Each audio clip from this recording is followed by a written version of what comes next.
Bugun mana tadbirkorlar bilan ko'rishib, menga nima deyapti? Bizga deydi, to'siq ko'rsatmasa, bizga tegmasa bo'ldi deydi. Oddiy til. Tegmasa bizga deydi, biz o'zimiz yo'limizni topib ketamiz deydi.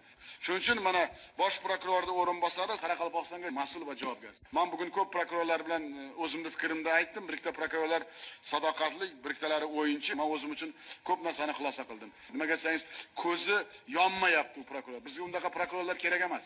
Bizga sog'lom fidoyi, mehnatsevar prokurorlar kerak. Mana kecha Xorazmdan bir prokuror chiqib shunday gapirdi. Men u bilan uzoqdan suhbat qildim, kim maylisda bo'lgan bo'lsa. Ko'zidan ko'rdim u fidoyi. Nima uchun men odamlar bilan uchrashaman? Men odam izlayman. Ko'zi yongan sadoqatli odam bo'lsa bo'ldi. Bitta narsani bilaylik. Mana shu iqtisodiy kompleksning eng katta pirovard maqsadi oddiy odamni biz ishontira olsak. Har bir xonadon o'zini bolasini, yumushini, o'zini kichkinagina biznesini qilib beraylik bo'ldi. Ular biz bilan bizdan rozi bo'ladi. Avvalambor o'zimda atrofimdagi odamlar dunyoqarashini o'zgartirishim kerak. Endi zamon bizni ko'tarmaydi. Kim meni hech kim aldonmaydi. Men hamma bosh vazir o'rinbosarini nima qilganini hammasini bilaman. Bu hayot mamotimiz hal bo'layapti.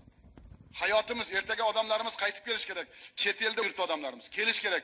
Ishonsa agar tekstil bo'layapsa, keladi hammasi.